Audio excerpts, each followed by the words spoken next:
હાલો. હાલો. પરેશ બોલું છું એ ભાઈ. રાજકોટ થી. હા બોલો બોલો સાહેબ. તમે મેં જાણ કરી હતી ઓલી રાજકોટ ટીપરવાની. પીપળવા. હા શેના માટેની? રાજકોટ ટીપરવનમાં અમે નોકરી કરી છે 2012 થી. ઓલા નગરપાલિકાનું કચરાનું. હા હા હા સાહેબ. આપણું કોણ, આપણું નામ શું છે? મારું નામ પરેશ કાલરિયા. પરેશભાઈ કાલરિયા મતલબ પટેલ. હા હા. પરેશભાઈ કાલરિયા બોલો ને ભાઈ. એમાં અમને લોકો 2012 માં 6000 પગાર આપતા હતા. અને અત્યારે 2025 માં અમને અત્યારે 7000 પગાર આપે ખાલી. હા. અને ટાઈમિંગ નું કઈ નક્કી રહેતું નથી, કારણ કે અહીંયા લાઈન થાય છે. લાઈન નો નિયમ એવો છે કે 10 મિનિટમાં ગાડી ખાલી થઈને બહાર વહી જવી જોઈએ, તો એની બદલે 6 7 8 વાગી જઈએ. એટલે અમને કઈ ઓવર ટાઈમ ના એક્સ્ટ્રા પૈસા મળતા નથી, હક રજા નથી મળતી, એ સાઈડ નથી મળતું, કાંઈ મળતું નથી. જે ઉપરથી જે મળવું જોઈએ એમને કઈ પણ મળતું નથી. હા એ તો આની પહેલા તમારી વાત થઈ હતી ને આપણે. હા હા હા. હા તમે પટેલ છો? હા હા. બરાબર. નગરપાલિકામાં કોન્ટ્રાક્ટ બેઝમાં કામ કરો છો કે? કોન્ટ્રાક્ટ બેઝમાં જ નોકરી કરી. ઓકે. તો એમાં તમારા અધિકારી જાણ કરો તો નથી? અમે અધિકારીને તો જાણ કરી છે, બધા અધિકારી અમને એવો જવાબ આપે અમે કોન્ટ્રાક્ટ આપી દીધો છે, તમને પગાર આપે ન આપે, કામે રાખે ન રાખે, અમારી કઈ જવાબદારી નથી. કોન્ટ્રાક્ટની કંપનીનું નામ શું છે? કોન્ટ્રાક્ટ તો રાજકોટમાં 3 જણાના હાલે છે, ત્રણેયના નામ મને ખબર છે. તમે જે કંપનીમાં કામ કરો છો એ કંપનીનું નામનું કોન્ટ્રાક્ટનું શું નામ છે? એનું નામ એવરગ્રીન પ્રાઇવેટ લિમિટેડ છે. એવરગ્રીન? હા એવરગ્રીન. અને કોન્ટ્રાક્ટરનું નામ ઉમેદસિંહ છે. એમને રૂબરૂ મળીને વાત કરી?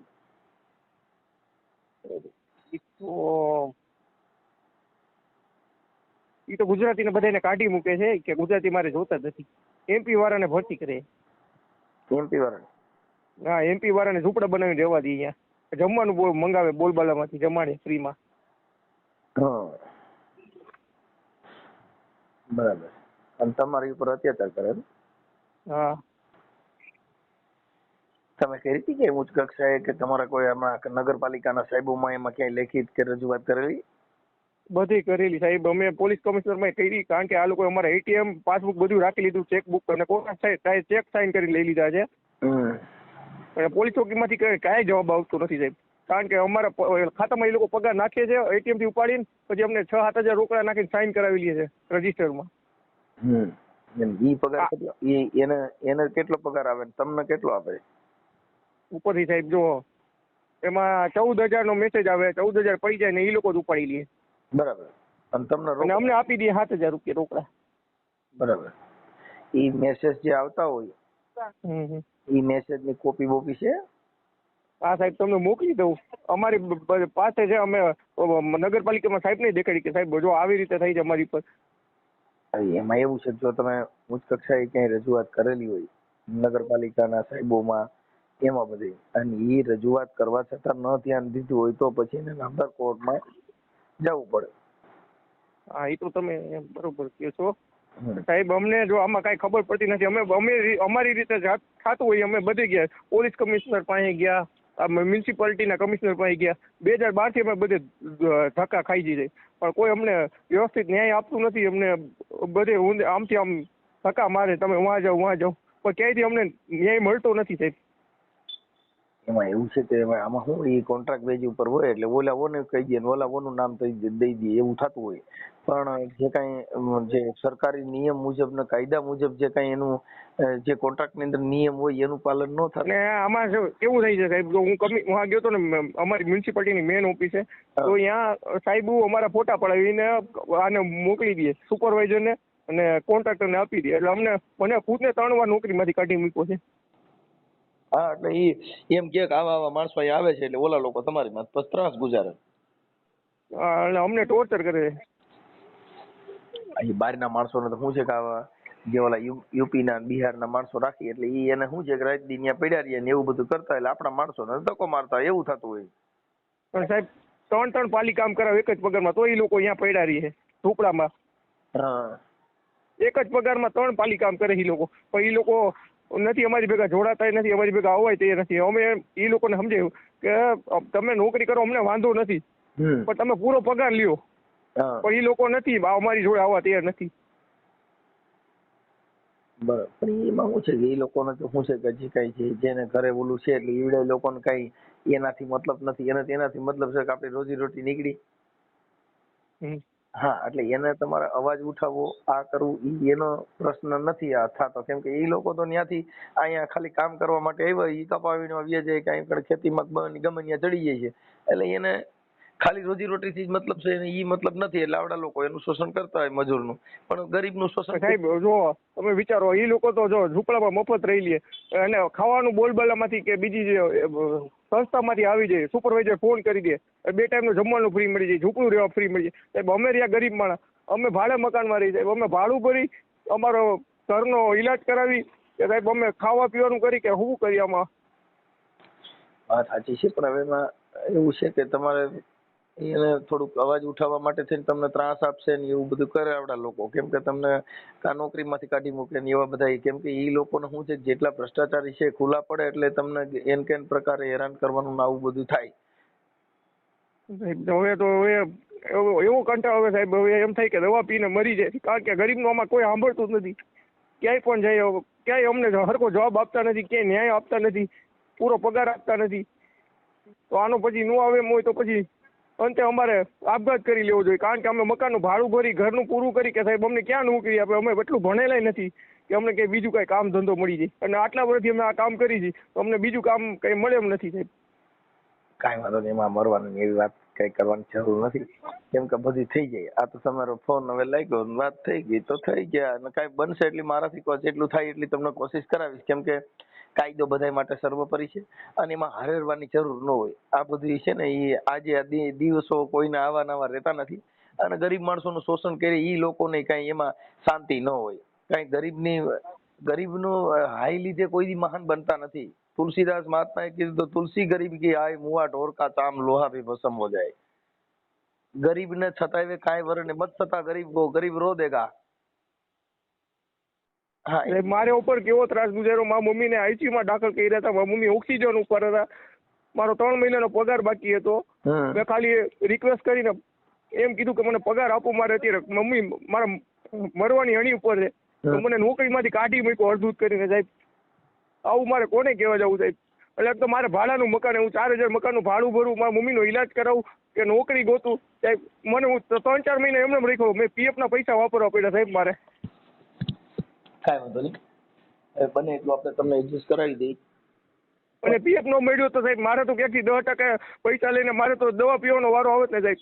પૈસા ન હોય અમને કોણ પૈસા આપે? ગરીબ માણસોનું કોણ છે દુનિયામાં? તમે કયો છે, કોઈ સાહેબ અમારું સાંભળતું નથી, કોઈ અમારું નથી સાહેબ. આમાં બધું એવું થાય, આપણે એવું લાગે તો તમારે આપણે જયેશભાઈ રાદડિયા કે કોઈને ફોન કરીને કોઈ આપણે હોય ને એમના લોકોનો કોઈનો સંપર્ક થાય, કોઈની યારે ઓળખાણ કે એવું કંઈક હોય ને, તો એમાં શું છે તમે સરકારમાં પેલી રજૂઆત કરો, આપણા કોઈ અધિકારી હોય એની પાસે રજૂઆત કરો, એટલે એનું થઈ જાય. કેમ કે આમાં કેવું હોય ખબર છે કે અત્યારે તમે બધા આ ગાડીઓનું એનું હાંકશો તો થોડુંક ઓલું થાય બસ, એટલે એમાં તમને થોડીક તકલીફ થાય એવું થાય, કારણ કે આવડા લોકો છે ને ભાઈ નાના માણસો હોય એનું અત્યારે કોઈ સાંભળતું નથી, એટલે એવું થાય. તમારું નામ શું કીધું? પરેશ કાલરિયા. પરેશભાઈ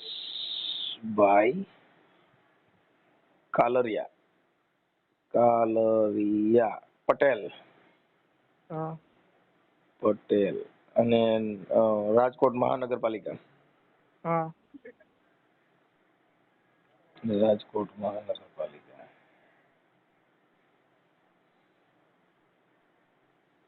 ઓકે. હવે એમાં કોઈ તમારા ઓલા જે આવડા જે નગરપાલિકાના ઓલા કોઈ કોન્ટ્રાક્ટર નો છે કઈ એનો હોય, એના નંબર બંબર છે કોઈને? ના સાહેબ, એ તો હમણાંથી ગામડે વહી ગયા સાહેબ, એનો કાંઈ ફોને બંધ કરી નાખ્યા છે એમને. હા. અને સાહેબ અમારું 2 મહિનાનો અત્યારે પગાર બાકી છે સાહેબ. અમારે હવે કોની પાસે જાવ? અમને તો કોઈ નગરપાલિકા વાળા જવાબ નથી આપતા, કોઈ એસઆઈ જવાબ નથી આપતા, કોઈ અમને જવાબ જ નથી આપતું. અને અમે પોલીસ કમિશનરમાં અરજી મૂકી, એનો સાહેબ અત્યારે 20-25 દિવસ થવા આવ્યા, એમાંથી અમને કોઈ જવાબ નથી મળતો સાહેબ. બધી જગ્યાએ કાં તો પૈસા પહોંચી જાય છે, કાં કંઈક થઈ જાય છે, કાંઈ અમને જવાબ મળતો નથી કંઈ. એમાં શું છે, તમે જે કાગળ રજૂઆત કરી હોય ને સાહેબ, હવે એમાં ઉચ્ચ અધિકારી હોય એના વંચાણે ગયું હોય ને એટલું બધું ગંભીરતાથી એને ખ્યાલ ન રહ્યો હોય કે આટલું બધું આ માણસની ઓલી પરિસ્થિતિ ઓલી છે, એટલે એમાં કોઈ અધિકારી હોય ને એની પાસે તમે કાં રૂબરૂ જઈને રજૂઆત કરો તો કાં મેળ આવે. કેમ કે તમે જ્યાં લગન ફેસ ટુ ફેસ કોઈ અધિકારીને તમારી વ્યાધા, તમારી વ્યર્થા, તમારી વેદના એની સુધી પહોંચે ને એને ઈ ખ્યાલ પડી જાય એટલે ઈ તરત જ થાય બધી કાર્યવાહી. પણ આ બધું કાગળનું જો કદાચ તમે રિક્વેસ્ટ કરી હોય તો ઈ તો શું છે, પછી વંચાણમાં જાય ને એવા તો રોજ કાગળો આવતા હોય, એટલે ઈ પછી એની રેગ્યુલર જે પ્રેક્ટિસ હોય એમાં જવા દે. પણ રૂબરૂ મળીને રજૂઆત કરશો તો થોડોક ફેર રહેશે. હા સાહેબ, તો મેં પાછા હવે પોલીસ કમિશનરે જાય છીએ, અમે ઓલું લખાણ લઈને અમારી પાસે જેટલા પ્રૂફ છે બધા રજૂ કરી સાહેબ. આટલા વર્ષથી અમારી બધી પાસબુક છે જૂની, એમાં એન્ટ્રી પડે છે, એ અમે બધું દેખાડી. પણ કોઈ અમારું સાંભળવું તો જોઈએ ને સાહેબ, અમારું કોઈ સાંભળતું નથી ને અમારું કઈ કામ આગળ 2012 થી સાહેબ બધું કન્ટિન્યુ આવેલું આવે છે, અને આ વાંથી પછી આ લોકો ફોટા પાડીને દીધે પાછા અમને ઉતારી મૂકે, અમારે તો પાછું એની રહેવાનું. કાંઈ વાંધો નહીં. હવે આ જે કઈ તમે ફોન કર્યો છે એ તમે કઈ સોશિયલ મીડિયામાં વાયરલ કરવામાં તમારી મંજૂરી છે કે ખાલી ફોન કરવા પૂરતો જ ફોન કર્યો હતો? અરે સાહેબ, તમે મારી મંજૂરી છે સાહેબ. હા, એટલે એમાં થોડુંક તમારી રીતે, કેમ કે આપડા લોકો કઈ એવું કરે અને હેરાન કરતા હોય, જો તમે કાગળ ઉપર રજૂઆત કરેલી હોય ન થયું હોય તો કોર્ટના દ્વાર ખટખટાવવા પડે. ઉચ્ચ અધિકારી સુધી પહેલા રજૂઆત કરવાની, નગરપાલિકાના જે મેન સાહેબ હોય એમના સુધી પહેલા લેખિતમાં રજૂઆત કરો ને તેમ છતાં નો. અરે સાહેબ, અનેકો વાર રજૂઆત કરેલી છે સાહેબ, પર્યાવરણ એન્જિનિયર પાસે, પછી રાજકોટ કમિશનર પાસે, જે મ્યુનિસિપાલિટીના કમિશનર હોય એમની પાસે, રાજકોટના મેયર પાસે સાહેબ, બધી જગ્યાએ ગયા છીએ અમે, અને એ લોકોએ અમને બેસાડ્યા છે. પછી જેના જે ઓલા હોય ને માણસ, ઓલા શું કહેવાય પટ્ટાવાળા ની બધા, એ લોકો અમારા ફોટા પડે સાહેબ. બરાબર. પછી આ ઓલા છે એના હોય ને કોન્ટ્રાક્ટ વાળા, એ બધા એમાં એવું હોય કે આ બધા અટાણે મજૂર ભાઈ છે ને, મજૂરમાં અટાણે કટકી લે છે ને, મજૂરને ભ્રષ્ટાચાર કરીને એની મજૂરી એમાંથી કટક્યું કરે છે સાહેબ. હવે એના માટે શું કરવાનું, તમારે રજૂઆત કરીને તમારે જે કઈ તમે પગાર લ્યો છો એ રોકડા લ્યો છો કે સ્લીપ આવે છે ખાતામાં જમા થાય છે? સાહેબ, એ લોકો ખાતામાં નાખે છે, અને ખાતું ટોટલી એના હેન્ડઓવરમાં છે. અમારી પાસે નથી પાસબુક, નથી ચેકબુક, નથી એટીએમ, બધું એ લોકો પાસે જ છે. એ અમને કઈ આપતા નથી, અને અમે માંગી તો એમ કે છે કે તમે નોકરીમાંથી નીકળી જશો ત્યારે તમને આપી દેશું. બરાબર. આ જે ખાતા છે કઈ બેંકના ખોલાવેલા છે એવું તમારી પાસે કોઈ પુરાવો, એવિડન્સ ખરું? હા સાહેબ, ટોટલી સ્ટાફ બધાયનું ફેડરલ બેંકમાં ખાતું છે, અને ફેડરલ બેંકના મેસેજ આવે છે બધાયને. અને જયારે અમે આ ફરિયાદ કરી ને એના પછીથી મેસેજ આવતા બંધ થઈ ગયા છે, કારણ કે એ લોકોને જાણ થઈ ગઈ છે. અને એમપી વાળાને એટલે એ તો તમને કીધું છે કે એ લોકો કોઈ આમાં રસ લેતા નથી. અમે એ લોકોને સમજાવ્યા, ઘણો પ્રયત્ન કર્યો કે ભાઈ તમે નોકરી કરો, અમને વાંધો નથી, પણ તમે પૂરો પગાર લ્યો ખાલી. એટલે મતલબ એમાં એવું છે કે એટલે તમને કાઢવા માટે થઈ અને ઓલા બહારના મજૂર રાખવા માટે થઈને તમને માનસિક ટોર્ચર કરે, એટલે તમે નીકળી જાવ એટલે ઓલા લોકો બહારના માણસોને રાખી દે, એટલે આ બધી નીકળી જાય એવું આમાં હાલતું હોય. આ બહારના મજૂર હોય એ ન્યા પીડા ન્યા રહેતા હોય, અને એટલે અહીંયા આપણા જે માણસો છે એ અત્યારે મજૂરી વગરના છે, બહારના મજૂર આવડા લોકો રાખે છે. પણ એ તો તમને સાહેબ વ્યથા જ છે કે જો કોકે મકાન બનાવ્યું હોય બરોબર, તો મફતિયું કઈને ઉડાડી દે, અને આ લોકોને ઝૂંપડા બનાવીને રહેવા દે સાહેબ. અને હું પોતે આટલા વર્ષથી અમે ભાડે રહી છીએ, હું 4000 મકાનનું ભાડું ભરું છું. બરાબર. કાંઈ વાંધો નહીં પરેશભાઈ, તમે મને તમારો ફોટો મોકલજો અને એવું બધું મોકલજો. આ અમે યુટ્યુબમાં તમારા સોશિયલ મીડિયામાં વાયરલ કરશું. ઓકે. અને તેમ છતાં જો કાંઈ ન થાય તો પછી તમે મને રિંગ કરજો, અને કાગળની રજૂઆત હોય ને એના તમામ કાગળો લઈ લેજો. એટલે તમારે કદાચ એવું લાગે તો નામદાર એક કામ કરું સાહેબ, અત્યારે મારી પાસે મેં પોલીસ કમિશનરમાં રજૂઆત કરીને એ કાગળનો ફોટો તમને મોકલું છું. ઓકે. એનો હજી સુધી કાંઈ જવાબ નથી આવ્યો, કોઈને ફોન નથી આવ્યો, કારણ કે અમે ગુજરાતી જેટલા છીએ ને બધાએ આ ફરિયાદ કરેલી છે પોલીસ કમિશનરમાં. અમે રૂબરૂ દેવા ગયા હતા. નગરપાલિકા કમિશનરમાં ને? નગરપાલિકા નહીં, પોલીસ કમિશનર. કારણ કે જે એટીએમ છે ને એ લોકો એમ કીધું કે આ પોલીસનો મેટર થઈ જાય, અમારો મેટર નથી, એટલે તમે પોલીસમાં ફરિયાદ આપવાની. તો અમે પોલીસ કમિશનરને લેખિત લેટર દેવા ગયા હતા, હા કે અમારા એટીએમ માંથી કોણ પૈસા ઉપડે અમને ખબર નથી, તમે એની તપાસ કરો. બરાબર. તો ઈ કાગળિયું છે ને મારી પાસે સિક્કો મારેલું છે, એ તમને હમણાં વોટ્સઅપમાં મોકલું. ઓકે, પછી એવું લાગે ને તો કમિશનર સાહેબને રૂબરૂ મળી લેવાનું. હા હા હા, એને રૂબરૂ જઈને એની પાસેથી આખી તમારી જે વર્ણવીતિ છે ને એ તમે કમિશનર પાસે જઈને એને તમે કરશો એટલે ઉચ્ચ અધિકારી છે ને એનો ભગવાન જેવો દરજ્જો હોય એ હું જ્યાં લગન એમના કાને વાત જાય એટલે તરત જ બધા આદેશ કર્યા ભેગું બધું થઈ જાય સાહેબ. મોટા માણસના ઘરેથી અઠવાડો નીકળે ને એમાં નાના માણસના ઘર રડે એટલું જ અઠવાડો નીકળે. એમ ઉચ્ચ અધિકારી હોય ને સાહેબ એ ભગવાન કહેવાય. તમારે ઈ ધ્યાન દે એટલે તમારે એમાં કાંઈ ઘટે નહીં. અરે સાહેબ એવું હોત ને તો કેવું. બસ પણ જો આ પરમાર સાહેબ પછી અમારા ઝીંઝુડિયા સાહેબ છે, પછી હમણાં નવા તુવેર સાહેબ આવ્યા. કેમ કે હું કોઈને ઓળખતો ન હોઉં વ્યક્તિગત, કેમ કે આ વિષય અમારો નથી. અમારી પાસેથી ખાલી તમે આજે કઈ ફોન કરો તો અમારે તમને સલાહ સૂચન આપી અને કાયદાકીય તમને મદદ કરીએ અને તમને એવું થાય તો અમે તમને કાગળ ઉપર તમને જેટલું થાય એટલું અમારાથી તમને મદદ કરી દઈએ. કેમ કે તમે અત્યારે સોશિયલ મીડિયા હિસાબ ફોન કર્યો હોય. સારું હલો સાહેબ, હું તમને ઓલું મોકલું વોટ્સઅપમાં. હા, વોટ્સઅપમાં મોકલી દો અને તમારો ફોટો મોકલજો. હા સાહેબ મોકલું. ભલે ભલે. આ ઓડિયો વાયરલ કરવામાં તમારી મંજૂરી છે ને? હા મંજૂરી છે. ઓકે ઓકે સાહેબ. ઉભા રહ્યો, લોડે મારી કે મને વિડીયો બનાવી તમે.